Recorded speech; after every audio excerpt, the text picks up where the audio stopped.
But thank you, Richard, for the introduction, and thank you to all for such a warm welcome. It's great to be back in beautiful Miami, where I've actually built a lot of great buildings with the Desert family and some others. We've had tremendous success in Miami. We have Trump Towers and Sunny Isles Beach.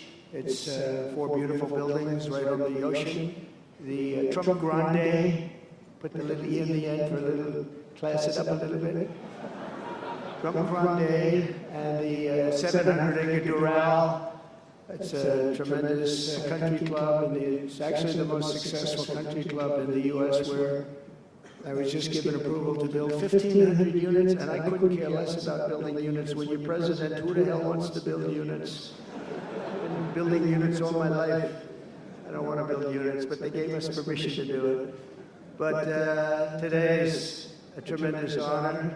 Become the first American president to address the Future Investment Initiative Institute. That's the first one. That's very, it's always nice. And I want to thank Mayor of Miami, Francis Suarez, for being here. Thank you very much, Francis, wherever you are. Hi, Francis. And thank you for the endorsement when I ran. I was very appreciative. Along with the Mayor of Miami Beach, Stephen Miner. Stephen, thank you very much. Thank you. Thank you, Stephen. Thank you very much. And numerous American business leaders, some of the biggest business leaders actually anywhere in the world, and many distinguished guests from the Middle East, and in particular the Kingdom of Saudi Arabia, a special place with special leaders.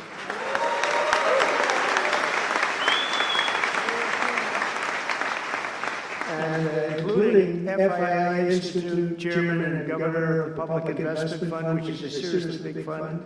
Yasser, I see you there. Stand up, Yasser. Everyone knows Yasser. Thank you. Great guy. Great person. And Finance, Minister Mohammed, thank you very much. Thank you, Rick. Thank you very much. Good to see you again. That's a pretty good Finance Minister of that part of the world. That's not bad. Other parts of the world, not so good, but that one is good. And many other senior government leaders. I also want to recognize the Kingdom's ambassador to the United States, Her Royal Highness Princess Rima.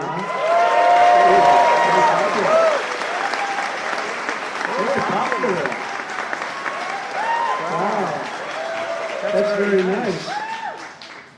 Sitting next to Elon. Wow, that's, you couldn't do better than that, huh? As well as my own special envoy to the Middle East, who's really done a fantastic job, Steve Witkoff. Thank you. He's been busy. And Michael Waltz is here. Where is Michael? Michael's been so busy. They've been going back and forth and back. And, a woman who's just voted the most powerful woman anywhere in the world. I'm going to go with Princess Rima, but she was voted the most powerful woman anywhere in the world, Susie Wiles. Thank you. Most powerful woman, that's pretty good. We have to talk to you about that, Susie. It's pretty good. And also, we all know Jared Kushner, a very special guy. Thank you, Jared. Thank you, Jared. And Elon Musk. He's been making a little news lately, hasn't he? Very positive. Stand up, Elon. He's a great guy.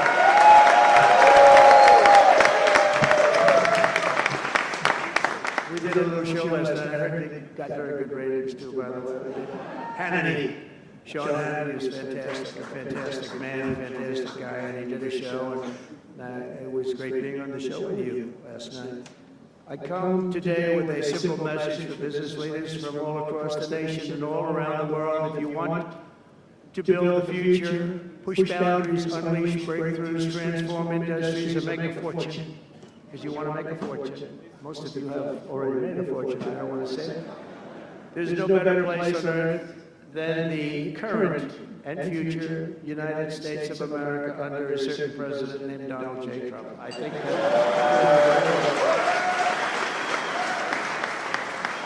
they're saying that November 5th, Election Day, 2024 will go down as one of the most important days in the history of our country. They said in 129 years, the most consequential election. I don't know if they're right about that or not, but it sounds good. I wanted to see if I could get a couple of more years stacked on, but I figured the fight wasn't really worth it. 129 is a lot.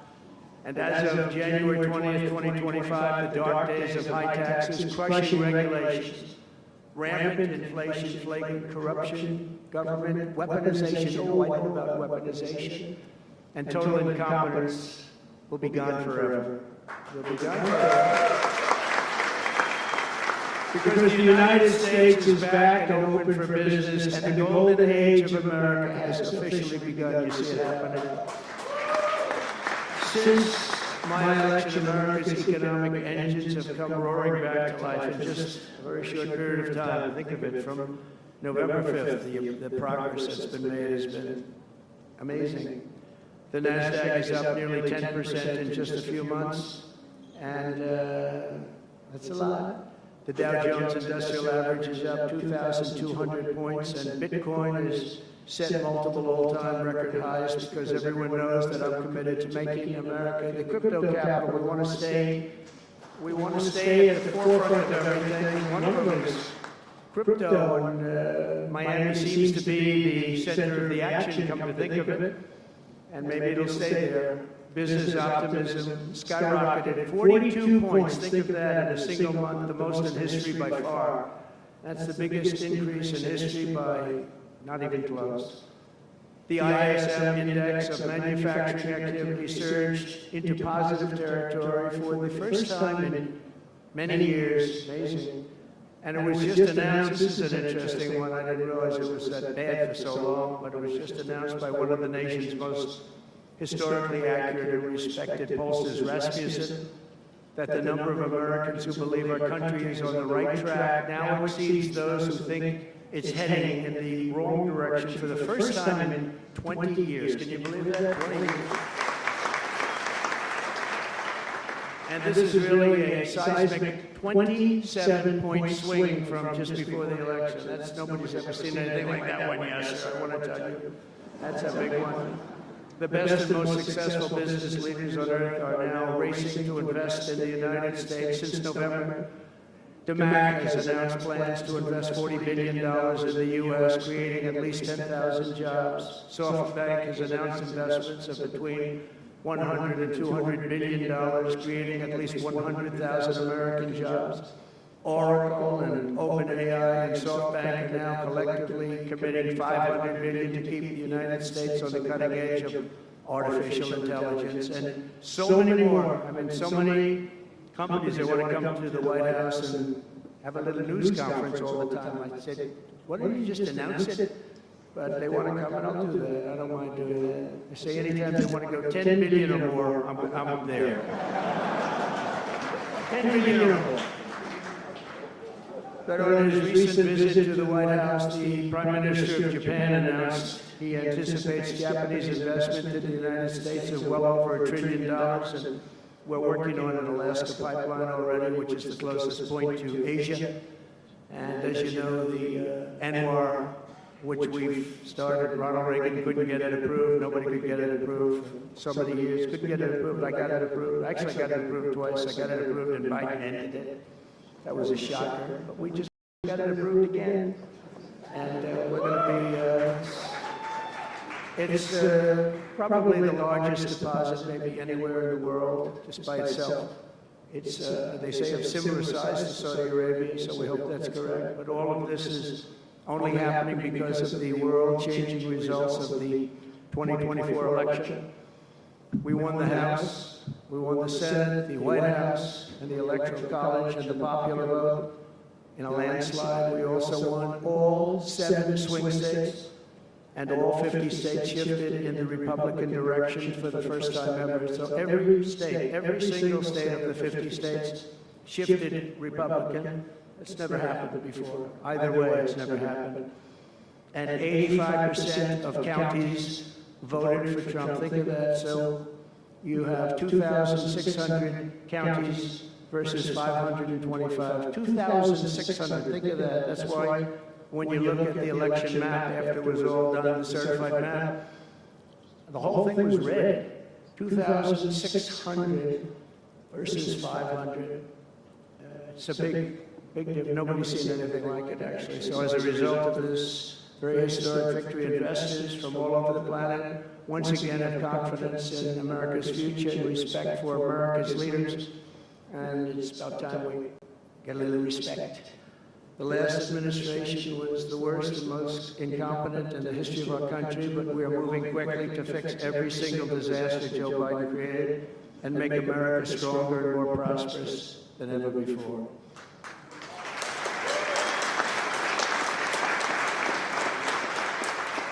Our first and most urgent mission is to remove the criminals that Biden allowed into our country with the ridiculous and very dangerous open borders policy. They came from all over the world. They came from prisons and jails. They came from mental institutions and insane asylums. They were gang members. They were drug lords. They came from all over, and they were allowed to come into our country. And we're getting them out in record levels, just like they came in record levels. I want to thank Tom Homan and Christie, who was just she's doing a fantastic job, Governor of South Dakota, and Tom Homan, you know, they are doing a fantastic job, and the results are incredible. And every country is taking them back. They're sending their criminals to us, and they're all taking them back. We had a little problem with a couple of them that ended very quickly. And because some said, we don't really want MS-13 back in our country. But I said, congratulations, you're taking them back. And they took them back. And by the way, Europe and other places ought to start also doing that. They better start looking at immigration because it's really hurting Europe very, very badly. And they better get smart and they better get tough before it's too late. We're also working to end the highest inflation in our country's history, all caused because they played with our energy policy and wasted money on the Green New scam and other things such as that. And they wasted monies at never seen before levels. If Joe Biden had simply held federal spending at the pre-pandemic levels we had in 2019, we would have virtually no inflation. We're trying to balance the budget immediately, and because of the tariff income, which is really, it's already turned out to be amazing, actually. It's really meant more for bringing countries and companies into our country, but it's, the numbers are rather staggering. Because we're the big piggy bank that everybody wants to be, and they can play games and they can say, well, there'll be retribution and, you know, equal this and that, but they can't be equal. But we want to keep it so that we're the big piggy bank, and if we had years like we did the last 4 years, that wouldn't have lasted too long. We're not promising it, but, you know, all of these things could happen. We hope to balance our budget, so I don't want to promise it, because if I do and we come about $10 short, the fake news media back there would say, we have breaking news. He did not make it. He did not make it. But we'll get it done very soon. It might not be this year, but it could be this year. Actually, we have a chance of getting it even this year, which people would be shocked at because they were talking about 10 years, 15 years, 20 years. When I took office last month, we inherited the consequences of inflation. That was more than 4 times what it was when I left 4 years ago. Think of that. I left, it was at 1.4%. And the annual government spending over $1.5 trillion more than projected in 2020 alone. $1.5 trillion. But under the Trump administration, all of that is changing faster and more dramatically than anyone ever thought possible. They didn't think it was possible to do what we've done in just a very short period of time. We've accomplished more in 4 weeks than most administrations accomplish in 4 years. On my first day in office, I imposed an immediate federal hiring freeze, a federal regulation freeze, and a foreign aid freeze. I signed an order creating the Department of Government Efficiency and put a man named Elon Musk in charge. Thank you, Elon, for doing it.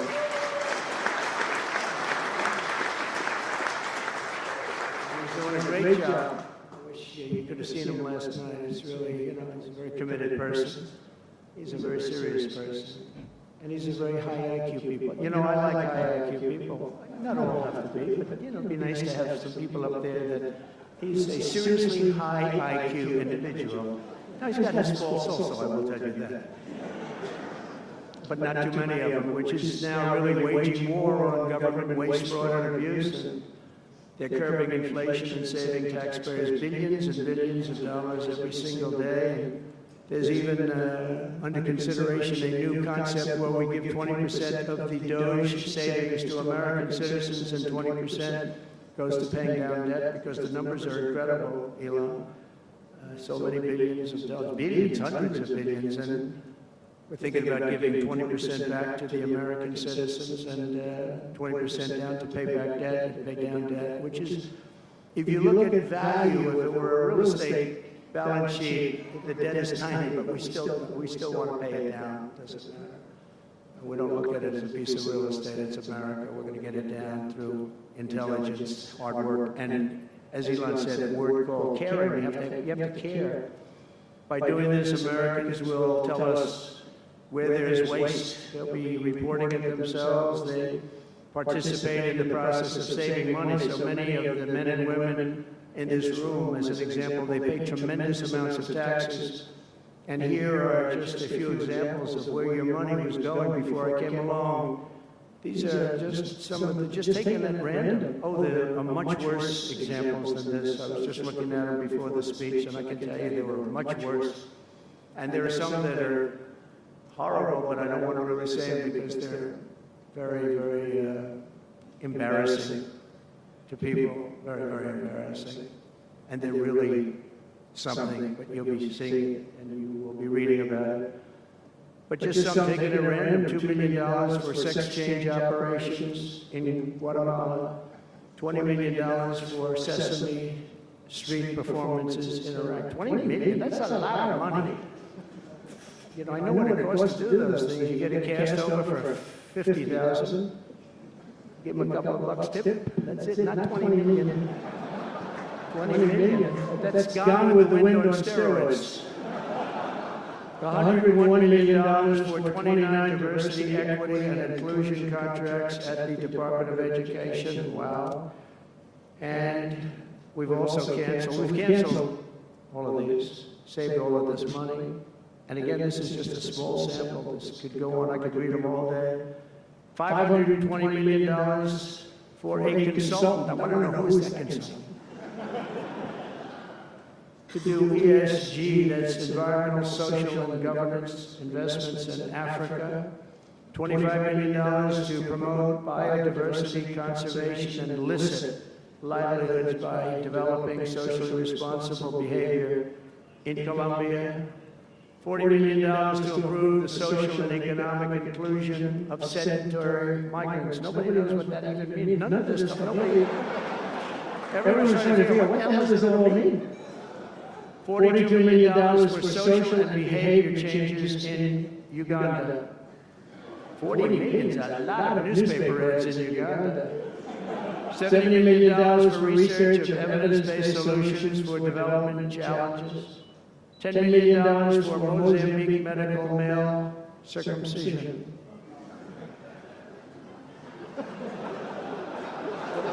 What does that mean? $2.3 million for strengthening independent voices in Cambodia. $14 million for improving public procurement in Serbia. $486 million to the Consortium for Elections and Political Process Strengthening, including $22 million for inclusion and inclusive, participatory political process in Moldova. And $21 million for voter turnout in India. What do we need to spend $21 million for voter turnout in India? Wow, $21 million. I guess they were trying to get somebody else elected. Wow, we ought to tell the Indian government, because when we hear that Russia spent about $2 in our country, it was a big deal, right? They took some internet ads for $2,000. This is a total breakthrough. $21 million for India elections. $29 million to strengthen the political landscape in Bangladesh.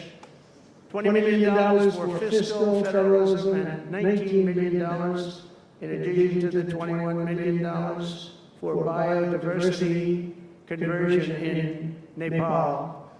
$1.5 million for voter confidence in Liberia. We need voter confidence too when you read this list. $14 million for social cohesion in Mali. $2.5 million for inclusive democracies in South Africa. $47 million for improving learning outcomes in Asia. Asia's doing very well. We don't need to give them money. And then another program, $50 million plus another $50 million for condoms for Hamas. You know, $100 million for condoms. Condoms. Does everybody know what a condom is? For Hamas. $100 million. And these are just some. I could read this list all day long. I just don't want to bore you. But these are just some, and not nearly as bad as others. And some are just, I just don't want to say them because they're too incendiary. We're also finding tremendous abuse, waste, and fraud in Social Security. Social Security is what's happening there is going to be one of the great potential scandals in history. On the program, there are over 4.7 million Social Security numbers for people from 100 years old to 109. Think of that. Now, over 100, there aren't a lot of people that make it. Hopefully, most of the people in this room will make it. But historically, you don't have thousands and thousands of people. But listen to this. 3.6 million people are on Social Security rolls from the age of 110 years old to 119. Do you think there are really that many? Those people are seriously old. But it gets worse. 3.47 million. 3.47 million people are on Social Security from the age of 120 years old to 129 years old. 3.9 million people are on the age of Social Security from 130 years old to 139 years old. Now, the all-time record, I heard, is a woman who was 127 years old. That's the record. A woman from a certain country where they have actually people that live pretty long, actually. And she was 127 years old. That's pretty old. But we're topping her by millions. 3.5 million people from the age 140 to 149 years old. 1.3 million people are on Social Security from the age 150 to 159. And over 130,000 people are on Social Security over the age of 160 years old, okay? Including 1,039 people, think of it, over 1,000 people between the ages of 220 to 229. And one person between the age of 240 years old to 249. And the record topper, there is one person on Social Security who's 360 years old, which is approximately 110 years older than our country.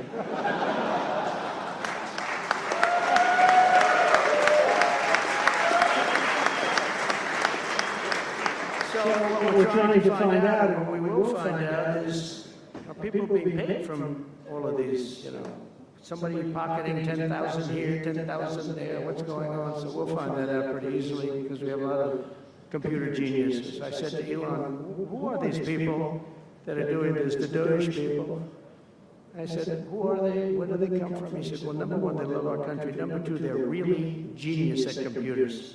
So nobody's going to fool them. When they go in, they see some bureaucrat that's scamming the country, and they try and talk about, certain computer language. These people say, no, it doesn't work that way. These are people that have a natural ability as brilliant computer people. It was very interesting when he told me that. I said, that's what you need today. But all of these scams have now been terminated. In addition, over the past month, we have effectively eliminated the U.S. Agency for International Development, which was funding much of this lunacy. We virtually shut down the out-of-control CFPB, escorting radical left bureaucrats out of the building and locking the doors behind them. What they were doing was so terrible. Where they were spending the money was so terrible. What we haven't looked at yet, but will be, is does the money come back to them? Because nobody can be stupid like that. And they're not stupid, they're smart, actually. And, why are they doing that? Does money come back to them? So we'll figure that out pretty easily, I think, and quickly. But I've ended all of the so-called diversity, equity, and inclusion programs across the entire federal government and private sector, and notified every single government DEI officer that their jobs have been deleted. They're all deleted. And it's interesting, even these companies that have tremendous amounts of money, a number of them just announced, Walmart, if you can believe it, they just announced that they're stopping. And, these companies are running off like $220 million. How can you spend that much money no matter what you're doing? If you're teaching something, you're going to have an instructor. You're going to talk, you're going to give them a book. Please read the book. Then you find they spent $225 million on that. What's going on? And we were going in the wrong way. Military was really, although I tell you, we defeated ISIS with our military in 3 weeks. General Raisin King he's a real general, not a television general. And 3 weeks ISIS, and I asked him, and I saw some of his people that were so great, the soldiers. We have the greatest military in the world, but we don't have the greatest top leadership. That's why Afghanistan was such a horrible situation, so embarrassing, and so many other things. But when we want to, with proper leadership, there's nobody even close to us. We have the best equipment in the world. We make the best equipment in the world.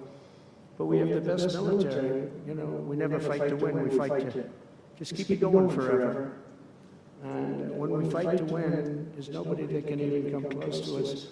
But I was talking to General Dan Kane, we call him Raisin Kane, and I was told it would take about 4 years to defeat ISIS, and he did it in 3 weeks. I said to him, what do you think, General? How long will it take? Sir, I think we should do it in less than 4 weeks. You're going to have time left over, and he did that. And we were told by the television generals it would take 4 years, so we did it. That's when I went to Iraq. I flew to Iraq, and late at night, the dark of night, all the windows closed, all the lights off in the plane, Air Force One. And we flew in, and it was pretty amazing. I'll tell you, we were landing, and there were no lights in the plane. Sir, we have to turn off all lights. I said, we spend $9 trillion, and we have to fly in Air Force One with the lights off. And I went up to the pilot, said hello. And by the way, these guys are like central casting. These are the best-looking human beings. Everybody's like perfect. The most handsome people, the best-looking people you've ever seen with the flat tops and the whole thing.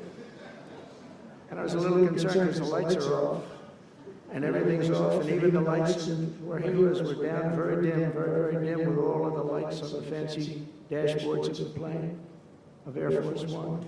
We're getting a new Air Force One, and they can never finish the damn thing. We're getting 2 of them, actually. But we may have to go a different route because it's taken them a long time. We're going to get military that's going to start building. We're going to get people to start building properly again in our country because they don't build properly. This was going. But we're up there, and I'm looking at these people, and again, I say they look like Tom Cruise, but better. Stronger, tougher. And I like Tom Cruise, but these are better.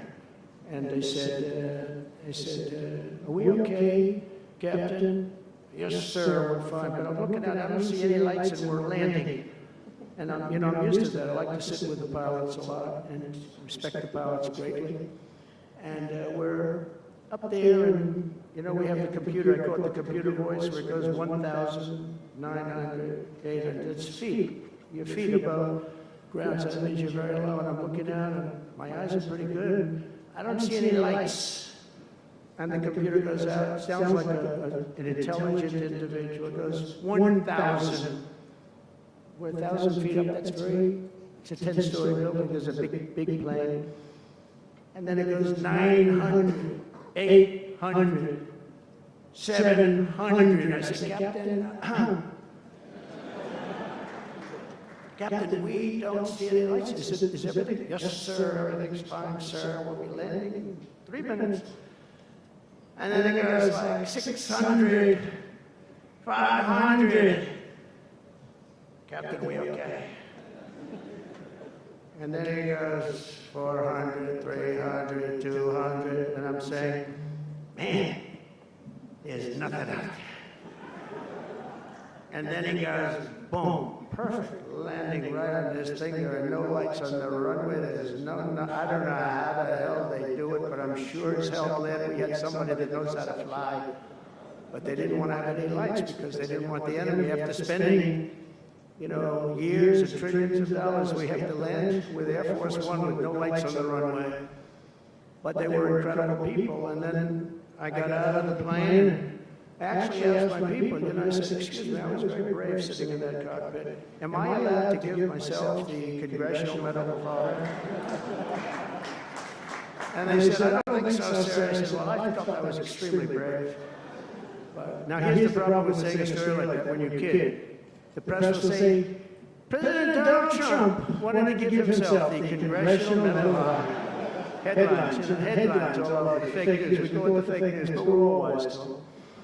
But it was something, and then I went down, and it was the same thing. I'm standing on the top, and I look down, and there's these handsome people. Everybody's like from a movie set. Good-looking guys. I get down the stairs. What's your name? My name is Kane, sir. What's your first name? They call me Raisin. They say, wait a minute, your name is Raisin Kane? I love you. I've been looking for you for 5 years. You are the great. This is what I want. And there was a general next to him, there was a colonel, there was a drill sergeant, a master sergeant. They were all like people. I could make a movie right now. I'd have the best looking people ever. And they were great. And then I went in and, sir, would you like to rest before the bed? No, I don't want to rest. I don't want to rest. I've been resting on the plane. Other than the last few moments, which were quite harrowing. And I said, I don't want to arrest. He was thinking about Biden in advance, Biden would have gone there and would have arrested for days. And then they wouldn't have a meeting. He'd just go home. No, I said, I don't want to arrest. I don't want to arrest at all. I want to go. So we went into this bunker, and we had a lot of very good, talented people. And that's what I asked them. They said, I'm hearing it's going to take a long time. No, that's not right, sir. It's not going to take a long time. We'll have it done in 4 weeks. I said, how can you say 4 weeks when in Washington they said 4 years?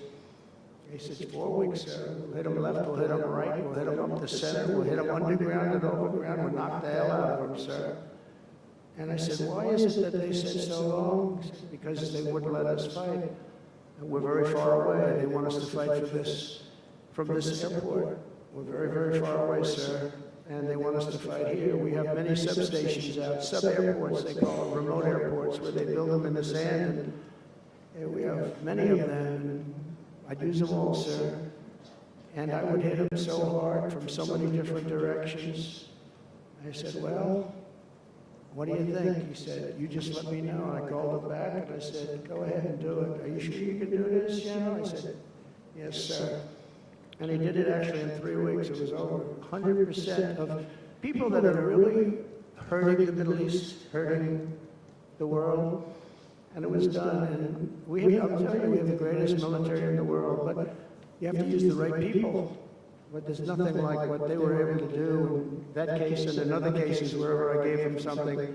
It was done incredibly well. And you know many of the instances because it's been well reported. But we've also required, we have a country that's a great country, it's a strong country, but it's a country that's just now gaining its respect back to the levels that it should have never lost. We were being laughed at by the entire world, but we're not being laughed at anymore. But we've also required that all federal employees must once again show up to work. It's a new phenomenon, since COVID. Show up to work in person like the rest of us. It doesn't work when you don't show up. And I see companies now are all going back to it. They're all going back. It's great. I watch some of the big business leaders saying we absolutely are going back. You can't work at home. They're not working. They're playing tennis, they're playing golf, or they have other jobs. But they're not working, or they're certainly not working hard. You could never build a company or a country with that. So we have a very strong policy, and if they don't show up to work, they get fired. And we're trying to make our government smaller but much stronger. And we have tremendous bureaucracy, but it's happening. A lot of people are leaving, and in some cases leaving with pretty good offers. You paid 7 or 8 months and go out and find a job. Some of these people had jobs. They were actually working for us, but they also had other jobs. And those people, in theory, they had problems. I don't know if we're going to do anything about that. So we have other things to do, but they were working other jobs instead of working for us. So they were staying home working, but they were working other jobs, getting paid a lot of money, perhaps. We offered deferred resignation buyouts to all federal workers, resulting in more than 75,000 bureaucrats voluntarily surrendering their taxpayer-funded jobs. A lot of them are leaving because they don't want to be caught having the second job. Some are leaving because they didn't want to be in government any longer. And some are leaving because they didn't want to show up to work. They wanted to work outside of an office. And that's never going to work for anybody, including companies. Companies ought to get smart. You watch these companies where they do that, they start going bad. Nobody knows what's wrong with this company. We'll try getting the people back into the office where they can be cohesive and together. In less than a single month, the Department of Government Efficiency has already saved over 55, this is just a short period of time, $55 billion. And we're just getting started. That's nothing compared to the numbers that we're talking about. Right? We're ending trillions of dollars in waste. It'll mean much lower inflation, lower interest rates, lower payments on mortgages, credit cards, car loans, and much higher stock markets. I think the stock market's going to be great. In other words, we will rapidly grow our economy by dramatically shrinking the federal government, and we have to do it. I'm also taking fast action to end the radical left's nation-wrecking crusade against oil and natural gas. Over the past 4 years, the Biden administration cut the number of new oil leases and gas leases by 95%. They slowed new pipeline. I mean, look at the Dakota Access, they wanted that one knocked out. The Keystone Pipeline, they wanted that one knocked out. They ended the Keystone. We got the Dakota Access done, but it wasn't easy after they tried to stop it. They slowed new oil and gas pipeline construction to virtually a halt. They shut down 38% of active oil and gas rigs in the United States, but they let the wind turbines go round and round and round. The wind doesn't blow, they got problems. They kill all the birds, they ruin the sightlines, they ruin the plains and the beautiful areas of our country, including the oceans, the lakes. They closed more than 50 power plants, all causing energy prices to skyrocket. You saw that happen. That's what caused inflation, pretty easy. These policies were so destructive that despite draining nearly 40% of U.S. strategic petroleum reserve, meant for emergencies, it was meant for emergencies. It wasn't meant for getting a price of gasoline down so that you can win an election. It didn't work for winning the election. Actually, there's so many people that are driving that it's a very small number. It just had a very small effect, but in the meantime, it takes it down. Now it's at the, we'll fill it up fast, but it's at the lowest level. When we made the transition, it was at the lowest level in history, ever recorded, the lowest level. Nobody's ever seen it that way. They put it all out because they thought they could keep gasoline prices down a little bit, just go past the election, and after that, they didn't care. And it didn't work because they didn't get elected, I got elected. But the price of gasoline still rose over 35%, and in some cases, at some periods, it was 100% and 125% during certain periods of time.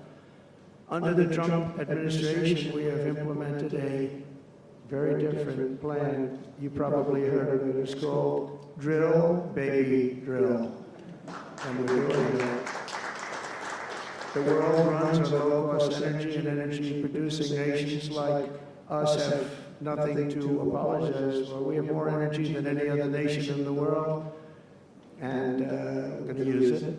And we're going to use it on AI plants. I was telling some of the people that came in that, they're very interested. Everybody's talking about AI. I hope you're right. I don't know, who knows.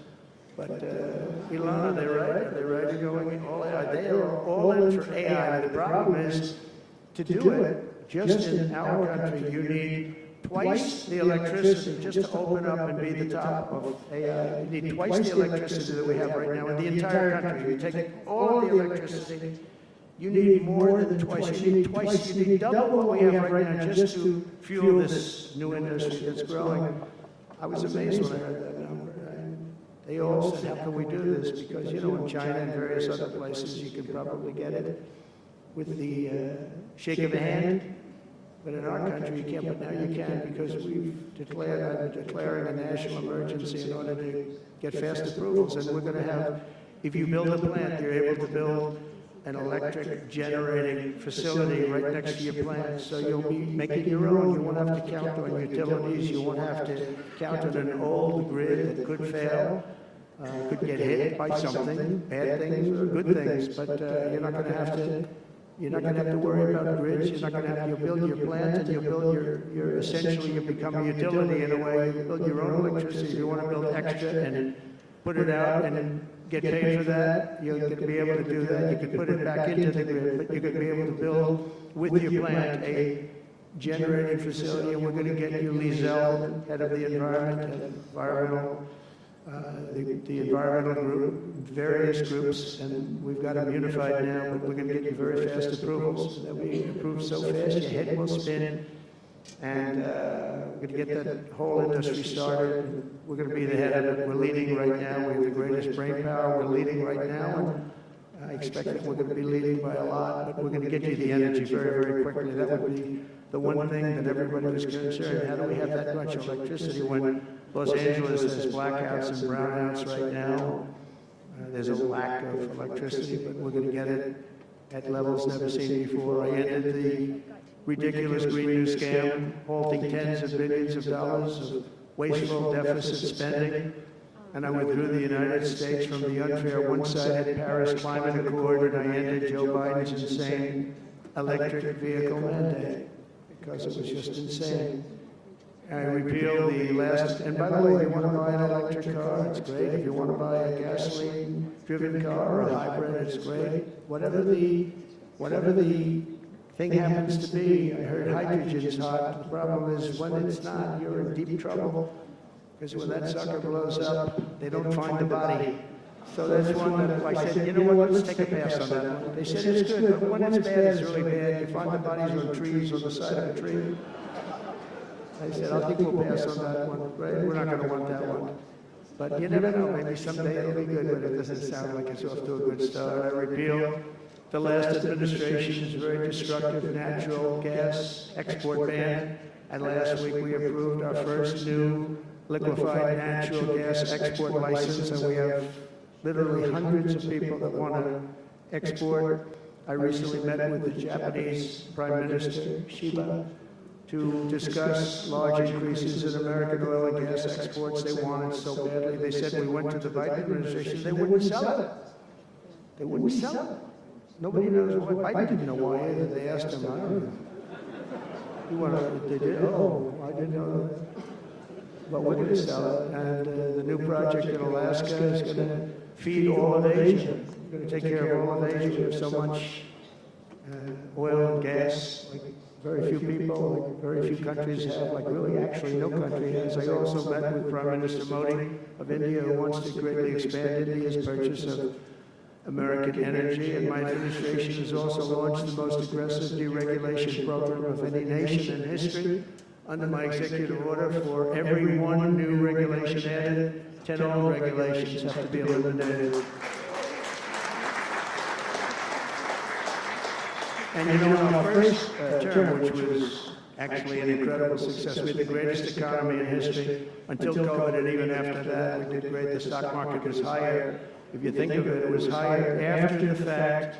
After we went through that whole thing, it was higher than it was just prior to COVID coming in, which is a pretty amazing thing. But we did a great job on that, but it was a terrible thing for the world. The whole world suffered. It suffered terribly, including China, including other countries. It was a terrible period of time. But despite that, we did well. But we had the greatest economy in the history of our country. And I think this time we're going to do even better. We were artificially hurt by COVID. We had to focus on that instead of focusing on, but just prior to COVID coming in, there's never been anything like what we did, what we achieved. And even after, we did very well, and especially considering what all of us had to do with COVID. Some nations were hit so badly, it's just unbelievable what happened to them. As part of our effort, I've signed executive orders to keep the United States at the forefront of artificial intelligence and to end Joe Biden's war on Bitcoin and crypto. We ended that war totally. That war is over. They were very hostile toward them until the very end, just because there's so many people on Bitcoin and crypto that just before the end, the SEC came out and they were being very nice. It was so nice to people because so many people were being indicted for no reason whatsoever. Very political group of people. All they did was they liked indicting people, but they were being indicted, and many of those indictments were dropped just before the election because they said, wait a minute, there's 100 million, 125 million people using this, and they didn't want to have, all these people being voted against. But by the time they did that, it was too late. We had that vote entirely, I think. I think anybody smart that believed in that, and there were a lot of people believing it, anybody that was smart voted for Trump. And they pulled the indictments. I see people that were indicted, they said, I saved your life. I saved your life. Because if they thought that, they actually thought that I was doing this, they said, why is Trump doing it? Is he doing it for political reasons? I don't do anything for political reasons. I do what's right. I want to be at the forefront of every industry. So, I'll be working with the Republican Congress to pass the largest tax cuts in American history, and that includes, obviously, we have to extend the Trump tax cuts, which were, until now, the largest. We're going to dramatically cut taxes for families and for workers and for companies, including no tax on tips, and hopefully no tax on Social Security and no tax on overtime. And that overtime one is a sleeper, because I think a lot of people are going to be spurred on to do a lot of extra work when they hear that. A lot of companies really like it, a lot of people really like it. The new Trump tax cuts will also include 100% expensing for new factory construction in the United States and anything else that you're going to buy with capital. If you buy something that is going to be good for our country, we're going to let you expense it, 1 year expense. And I did that the first time, and everybody said, can you go back to that? Now you still get, I guess, 40% or whatever, but it pares down. But we're going to bring that right up to the top level. I think that had a lot to do with the success that I had during my first term. And we'll substantially cut taxes for all domestic producers of oil and gas and just about everything else that they produce. In my first term, I brought the business tax down from around 40% to 21%, which everybody said was an impossible thing to do. I cut it from 40, it actually was state said it was much higher than 40, but I got it down to 21%, and now I'm bringing it down to a goal of 15%, but only if you make your product in America. In other words, you're going to be at 21%, but if you make your product in America, you're going to go from 21 to 15. If you don't, you're going to be 21%, which is still lower than anything. So guys like Elon are going to come and use these great cars in the United States. So a lot of people are calling, a lot of car companies are calling. They called me, three of the majors, they called and they said, we're looking all over the place, we want to be there. I'm going to be announcing tariffs on cars and semiconductors and chips and pharmaceuticals, drugs and pharmaceuticals and lumber probably and some other things over the next month or sooner. And it's going to have a big impact on America. We're bringing our businesses back. If they don't make their product in America, then they very simply, they have to pay a tariff, but if they do make their product in America, they don't have to pay any tariff, which will bring, it's all going to bring trillions of dollars into our treasury, or it's going to mean that there won't be any taxes because we want to have a fair base. If they don't have it, we don't have it. If they don't pay, if they don't charge us, we don't charge them. It's pretty simple. The Republican Party is once again the party of common sense. We're a party of common sense. We want strong borders. We don't want men playing in women's sports. We don't want to have transgender for everybody. We're the party of common sense. That's how we won the election in such a big manner.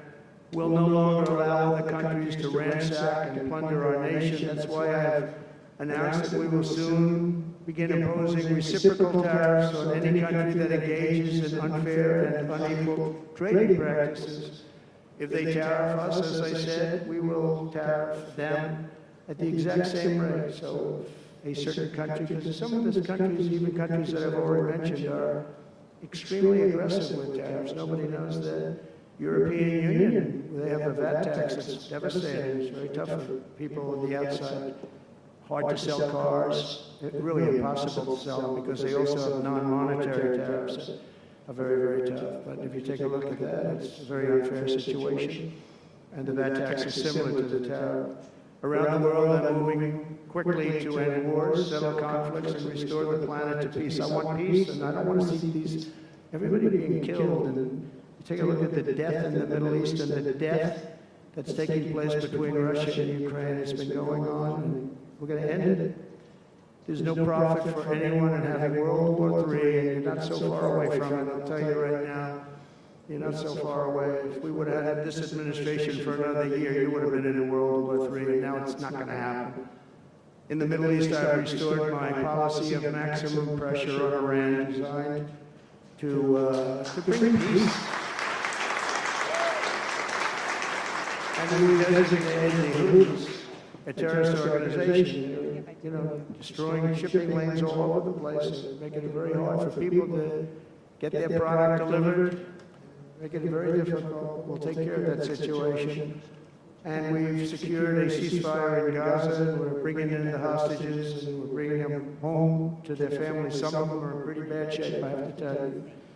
To end the horrible war in Ukraine, I've spoken with President Putin and President Zelensky, and our teams began negotiations this week in Saudi Arabia. I want to thank Saudi Arabia for that. It was so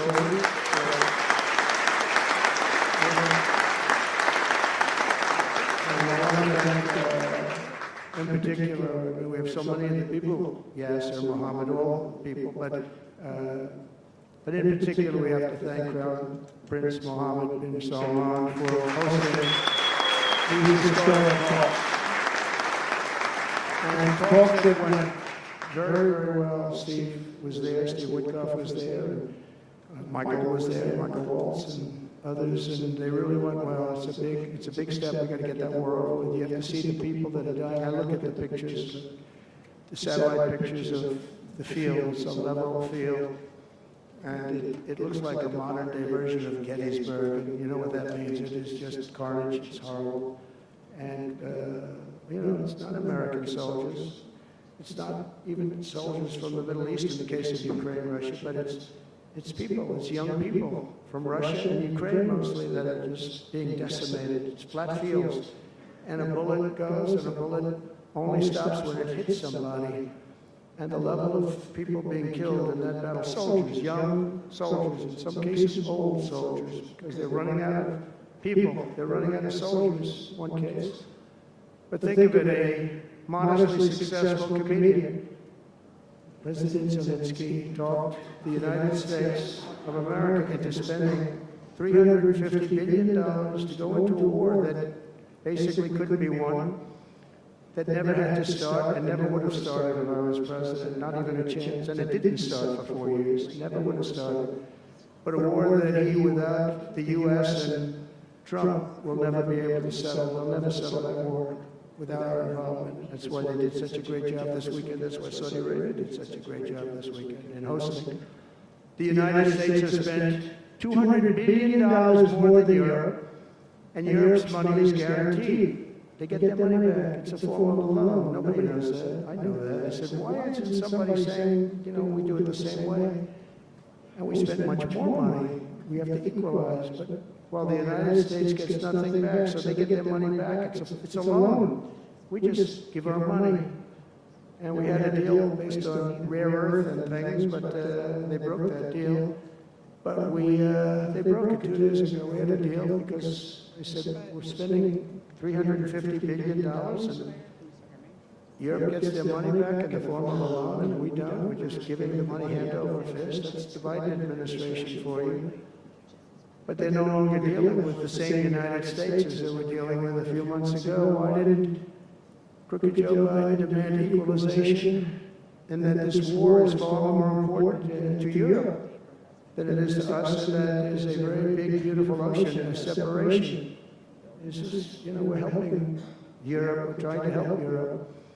On top of this, Zelensky admits that half of the money that we sent them is missing. They don't know where the money is. He said, well, we don't know where half of it is. That's great, wonderful.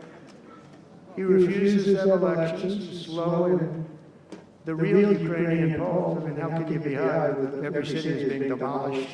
It's hard to be. Somebody said, oh, no, his polls are good. Give me a break. Every city is being demolished. They look like a demolition site, every single one of them. And the only thing he was really good at was playing Joe Biden like a fiddle. He played him like a fiddle. That's an expression we use, yes, sir, to say that he's pretty easy, A dictator without elections. Zelensky better move fast, or he's not going to have a country left. Got to move fast, because that war is going in the wrong direction. In the meantime, we're successfully negotiating an end to the war with Russia. Something we'll admit that only Trump is going to be able to do with the Trump administration. We're going to be able to do it. I think Putin even admitted that. Biden never tried. Europe has failed to bring peace, and Zelensky probably wants to, maybe he wants to keep the gravy train going. I don't know what's the problem, but he hasn't been able. He's very upset that he wasn't invited. He could have come if he wanted to, but that he wasn't invited to Saudi Arabia. But he's been working for 3 years. There's never been even meetings or phone calls to stop this war. It's a horrible thing. I figure Russia's lost 900,000 soldiers. I think that Ukraine's lost probably 700,000. And it's a terrible thing. You'll see bodies and body parts all over the field, all over. We see them very accurately through satellites. I love Ukraine, but Zelensky has done a terrible job. His country is shattered, and millions of people have unnecessarily died. And you can't bring a war to an end if you don't talk to both sides. You got to talk. They haven't been talking for 3 years. So we hope to see a ceasefire soon and to reestablish stability in Europe and the Middle East.